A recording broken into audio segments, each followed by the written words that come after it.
Friends, स्वागत है आपका आपके अपने यूट्यूब चैनल एग्ज़ाम मोहल्ला में। फ्रेंड्स, आज की इस वीडियो में हम बायोलॉजी के top 40 most important MCQ discuss करने वाले हैं। यह सभी प्रश्न प्रीवियस ईयर की परीक्षाओं में फ्रेंड्स मल्टीपल टाइम पूछे गए हैं। हमने आपके लिए सभी सेलेक्टेड और अच्छे लेवल के प्रश्न लिए हुए हैं। यहाँ से आपके पेपर में जरूर प्रश्न देखने को मिलेगा। वीडियो को आप लास्ट तक जरूर देखिएगा। फ्रेंड्स, चलिए शुरू करते हैं।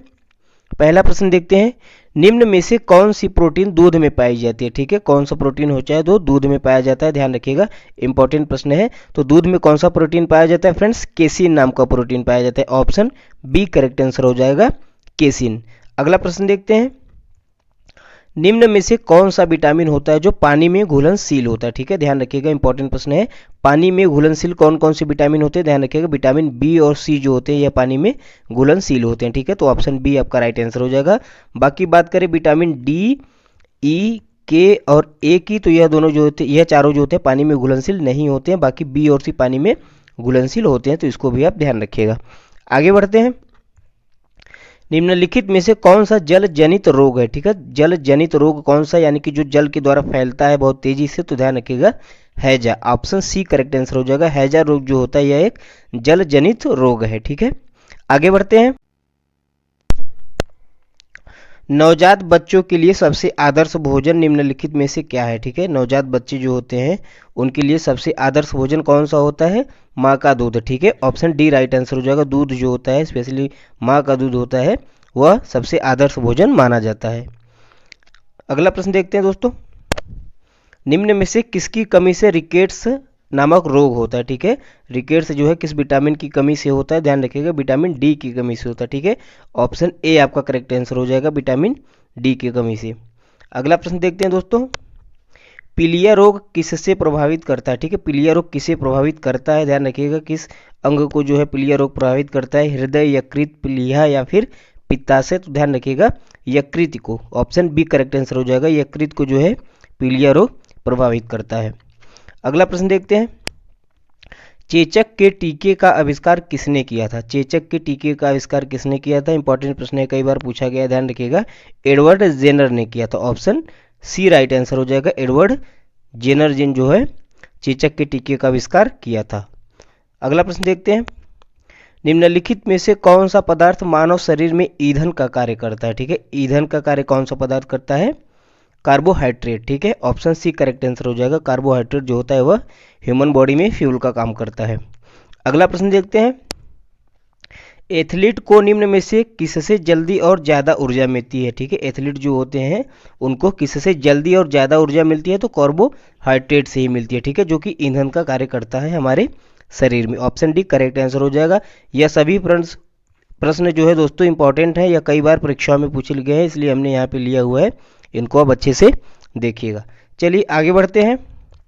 अगला प्रश्न है, शरीर में ऊतकों का निर्माण किसके द्वारा किया जाता है। ठीक है, शरीर में जो होता है टिश्यूज होते हैं उनका निर्माण किसके द्वारा होता है? तो ध्यान रखिएगा, ऑप्शन ए करेक्ट आंसर हो जाएगा, प्रोटीन्स के द्वारा। ठीक है, प्रोटीन जो होते हैं ऊतकों का निर्माण करते हैं। अगला प्रश्न देखते हैं, एंजाइम मूल रूप से क्या होते हैं? वेरी वेरी इंपॉर्टेंट प्रश्न है, ध्यान रखिएगा। एंजाइम्स जो होते हैं वो मूल रूप से क्या होते हैं? तो उन्हें एंजाइम्स को प्रोटीन कहा जाता है। ठीक है, एंजाइम जो होते हैं वो मूल रूप से प्रोटीन ही होते हैं। अगला प्रश्न देखते हैं, अल्फा कीरेटिन। ठीक है, अल्फा कीरेटिन एक प्रोटीन है जो कि पाया जाता है किसमें उपस्थित होता है? तो ध्यान रखिएगा, त्वचा में। ऑप्शन बी करेक्ट आंसर हो जाएगा, अल्फा कीरेटिन जो होता है एक प्रोटीन होता है, वह त्वचा में उपस्थित होता है। अगला प्रश्न देखते हैं दोस्तों, सोयाबीन में प्रोटीन का प्रतिशत होता है। ठीक है, सोयाबीन में जो होता है, जो वेजिटेरियन होते हैं वो जो है सोयाबीन या फिर दालों का ज़्यादा सेवन करते हैं क्योंकि इनमें प्रोटीन की मात्रा सबसे ज़्यादा होती है। तो ध्यान रखिएगा, सोयाबीन में जो है 42% प्रोटीन पाया जाता है। ठीक है, ऑप्शन ए करेक्ट आंसर हो जाएगा, 42%। अगला प्रश्न देखते हैं, किसमें प्रोटीन नहीं पाया जाता है? निम्न में से किसमें जो है प्रोटीन नहीं पाया जाता है? मांस, दूध, चावल या फिर दाल में? तो ध्यान रखिएगा, चावल में प्रोटीन नहीं पाया जाता है। ठीक है, बाकी सब में पाया जाता है, मांस, दूध और दाल में पाया जाता है, लेकिन चावल में प्रोटीन की मात्रा 0% होती है। आगे बढ़ते हैं, शाकाहारी अधिकतम प्रोटीन पाते हैं। शाकाहारी जो लोग होते हैं वो अधिकतम प्रोटीन का सेवन कहाँ से करते हैं? दालों से करते हैं। ठीक है friends, option B correct answer हो जाएगा, दालों से। अगला प्रश्न देखते हैं, मानव शरीर में वसा जमा होता है, फैट जो होता है वसा वह कहाँ पे जमा होता है, ध्यान रखिएगा वसा उत्तक में। ऑप्शन बी करेक्ट आंसर हो जाएगा इस प्रश्न का, वसा उत्तक में जो है वसा जमा होता है। अगला प्रश्न देखते हैं, निम्नलिखित में से भोजन में से किसमें प्रति ग्राम सर्वाधिक ऊर्जा प्राप्त होती है। ठीक है, इंपॉर्टेंट प्रश्न है, ध्यान रखिएगा। सर्वाधिक ऊर्जा किसमें प्राप्त होती है, कार्बोहाइड्रेट में, लेकिन प्रति ग्राम की बात करें सर्वाधिक ऊर्जा किसमें प्राप्त होती है तो ध्यान रखिएगा वसा में होती है। ठीक है, ऑप्शन बी करेक्ट आंसर हो जाएगा, प्रति ग्राम सर्वाधिक ऊर्जा वसा से प्राप्त होती है। अगला प्रश्न देखते हैं, विटामिन शब्द को किसने प्रतिपादित किया। ठीक है, विटामिन शब्द जो है ये किसने दिया था, ध्यान रखिएगा फंक ने दिया था। ऑप्शन सी करेक्ट आंसर हो जाएगा, फंक ने जो है विटामिन शब्द का प्रतिपादन किया था। अगला प्रश्न देखते हैं दोस्तों, निम्नलिखित में से किससे ऊर्जा प्राप्त नहीं होती है। ठीक है, निम्नलिखित में से किससे ऊर्जा प्राप्त नहीं होती है, वसा, हार्मोन, प्रोटीन या फिर विटामिन। तो ध्यान रखिएगा विटामिन से जो है ऊर्जा की प्राप्ति नहीं होती। ठीक है, ऊर्जा प्राप्त विटामिन से नहीं होता है। अगला प्रश्न देखते हैं, निम्नलिखित में से कौन सा विटामिन ए का सर्वोत्तम स्रोत है। ठीक है, विटामिन ए का सर्वोत्तम स्रोत क्या है, गाजर, बैगन, नींबू या फिर चावल। तो ध्यान रखिएगा friends, option A right answer हो जाएगा, गाजर। ठीक है, गाजर में जो है विटामिन ए प्रचुरता मात्रा में पाया जाता है। आगे बढ़ते हैं, मानव शरीर में विटामिन ए भंडारित होता है। मानव शरीर में जो है विटामिन ए कहाँ पे भंडारित होता है, यकृत में होता है। ठीक है, ऑप्शन ए करेक्ट आंसर हो जाएगा, विटामिन ए कहाँ स्टोर होता है, यकृत में होता है। आगे बढ़ते हैं फ्रेंड्स, विटामिन ए की कमी से कौन सा रोग फैलता है। ठीक है, कौन सा रोग होता है विटामिन ए की कमी से, ध्यान रखिएगा रतौंधी रोग होता है। ठीक है, ऑप्शन सी करेक्ट आंसर हो जाएगा, विटामिन ए की कमी से रतौंधी रोग होता है। अगला प्रश्न देखते हैं, निम्नलिखित विटामिनों में से किसमें कोबाल्ट होता है। ठीक है, विटामिन के में या फिर विटामिन B12 में, विटामिन B6 में या फिर विटामिन B2 में। तो ध्यान रखिएगा विटामिन कोबाल्ट की मात्रा किसमें पाई जाती है, विटामिन B12 में पाई जाती है। ऑप्शन बी करेक्ट आंसर हो जाएगा, यह भी प्रश्न इंपॉर्टेंट है, ध्यान रखिएगा। आगे बढ़ते हैं, विटामिन जो खट्टे फलों में पाया जाता है वह है, कौन सा विटामिन होता है जो खट्टे फलों में पाया जाता है, ध्यान रखिएगा विटामिन सी। ठीक है, विटामिन सी जो होता है वो खट्टे फलों में पाया जाता है। ऑप्शन सी करेक्ट आंसर हो जाएगा, विटामिन सी। अगला प्रश्न देखते हैं, विटामिन सी का सबसे उत्तम स्रोत कौन सा है। ठीक है, विटामिन सी का सबसे उत्तम स्रोत क्या है, तो ध्यान रखिएगा खट्टे फलों में पाया जाता है, हमने बताया तो आंवला। ठीक है, आंवला जो है विटामिन सी का सबसे उत्तम स्रोत होता है। ठीक है, ध्यान रखिएगा। आगे बढ़ते हैं, निम्नलिखित में से किस विटामिन की कमी के कारण मसूड़ों से रक्त आने लगता है। ठीक है, मसूड़ों से अक्सर देखते हैं आप दांतों में दर्द होना या फिर मसूड़ों से रक्त आता है, तो किस विटामिन की कमी से होता है, विटामिन सी की कमी से होता है। ठीक है friends, option C correct answer हो जाएगा, विटामिन सी की कमी से जो है मसूड़ों में रक्त आता है, दांतों में दर्द होता है। अगला प्रश्न देखते हैं, डेंगू एक बुखार है जो उत्पन्न होता है तथा दूसरे मनुष्य में पहुंचता है। ठीक है, इसके द्वारा होता है, तो ध्यान रखिएगा डेंगू एक बुखार है जो एक वायरस होता है। ठीक है, वायरस के द्वारा उत्पन्न होता है और मादा एडिज मच्छर के द्वारा जो है एक मनुष्य से दूसरे मनुष्य में यह फैलता है। ठीक है, तो ऑप्शन ए करेक्ट आंसर हो जाएगा, डेंगू। ध्यान रखिएगा डेंगू एक वायरस है जो मादा एडिज मच्छर के द्वारा एक मनुष्य से दूसरे मनुष्य में फैलता है। अगला प्रश्न देखते हैं, आयोडीन युक्त नमक उपयोगी होता है क्योंकि यह, आयोडीन युक्त नमक उपयोगी होता है क्योंकि यह क्या है, ध्यान रखिएगा थायराइड ग्रंथि का नियंत्रण करता है। ठीक है, ऑप्शन सी करेक्ट आंसर हो जाएगा, आयोडीन युक्त नमक क्या करता है, थायराइड ग्रंथि का नियंत्रण करता है। अगला प्रश्न देखते हैं, प्लेग किससे फैलता है। ठीक है, प्लेग जो रोग होता है वह किससे फैलता है, जीवाणु, प्रोटोजोआ, विषाणु या फिर उपर्युक्त सभी। तो ध्यान रखिएगा प्लेग जो होता है वह जीवाणु से फैलता है। ठीक है, ऑप्शन ए करेक्ट आंसर हो जाएगा, जीवाणु से।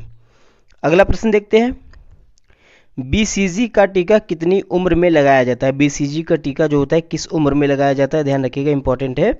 तो बीसीजी का टीका फ्रेंड्स जो है नवजात शिशु को लगाया जाता है। ठीक है, नवजात शिशु को ही बीसीजी का टीका लगाया जाता है।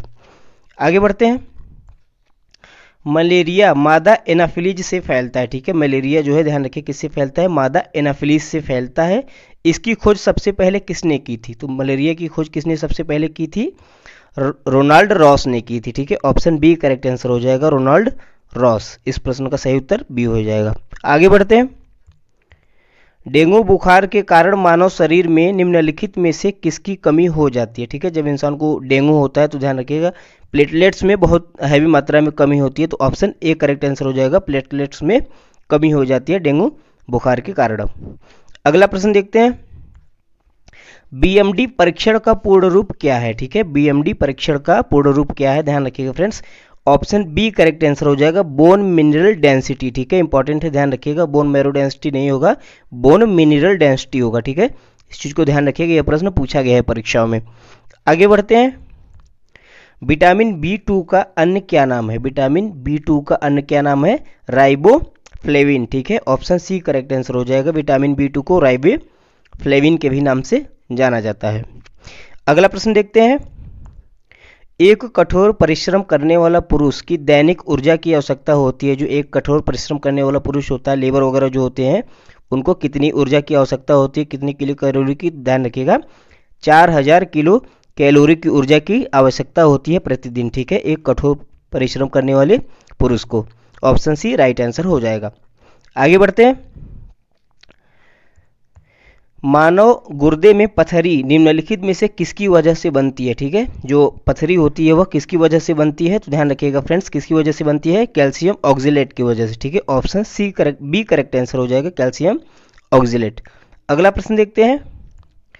छोटी माता जिसे चिकन पॉक्स के भी नाम से जाना जाता है, वह किसके कारण जो है फैलती हैं या होती हैं, तो ध्यान रखिएगा, वेरियोला वायरस के द्वारा, ठीक है, ऑप्शन बी करेक्ट आंसर हो जाएगा, वेरियोला वायरस के द्वारा जो है चिकन पॉक्स इंसानों में देखने को मिलता है, जिसे छोटी माता के भी नाम से जाना जाता है। अगला प्रश्न देखते हैं। एक कार्यशील महिला को प्रतिदिन कितना प्रोटीन लेना चाहिए, कार्यशील जो महिला है उसको प्रतिदिन कितना प्रोटीन लेना चाहिए, तो ध्यान रखिएगा 45 ग्राम प्रोटीन जो है कार्यशील महिला को प्रतिदिन लेना चाहिए, ऑप्शन डी करेक्ट आंसर हो जाएगा। अगला प्रश्न देखते हैं।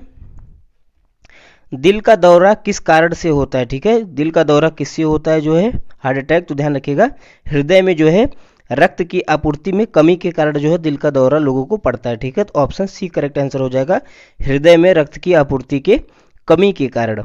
अगला प्रश्न देखते हैं।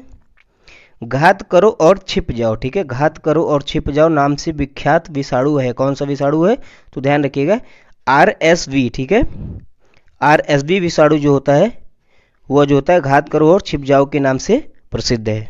फ्रेंड्स, ये थे कुछ महत्वपूर्ण इंपॉर्टेंट प्रश्न जो हमने आपको अच्छे तरीके से समझाया। वीडियो आपको कैसा लगा हमें कमेंट करके जरूर बताएं, उसे लाइक शेयर और चैनल को सब्सक्राइब जरूर करें।